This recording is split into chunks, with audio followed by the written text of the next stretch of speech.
ní Ọlọ́run yìí fún iṣẹ́ ìyanu tí ó fi hàn. Be regarded as the battle before you fall. You see, every human being has that in common, that we will all face temptation in our life. It doesn't matter who you are or how long you've been a Christian or how strong your faith is in Jesus. Temptation will come to everyone.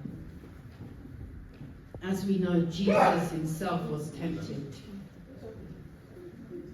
And the Bible says in Hebrews 4:15, "For we have not a high priest which cannot be touched with the feeling of our infirmities, but was in all points tempted, like as we are, yet without sin."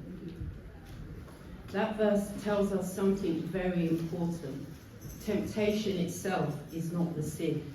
Jesus was tempted, but he did not sin. So the issue is not whether temptation comes, the issue is how we respond to it. The Bible explains how temptation works. In James chapter 1, verses 14 to 15, it says, "But every man is tempted when we are drawn away of his own lust and enticed.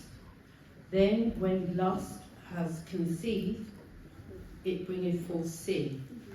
And sin, when it is finished, bringeth forth death." Notice the progression. First comes the thought, then the desire grows, and then the action follows.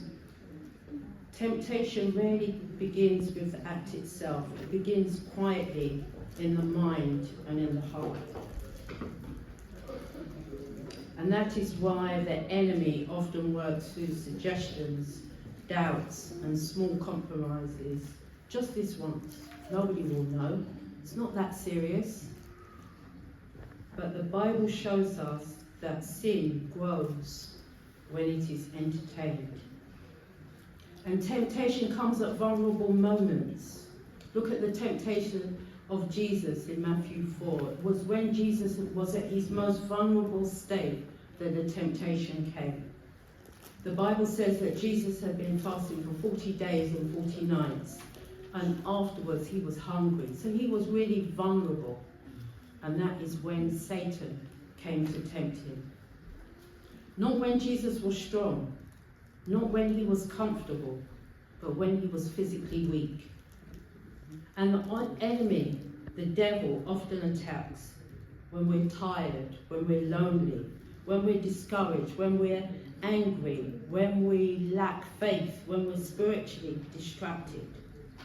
And that is why we should always be spiritually alert.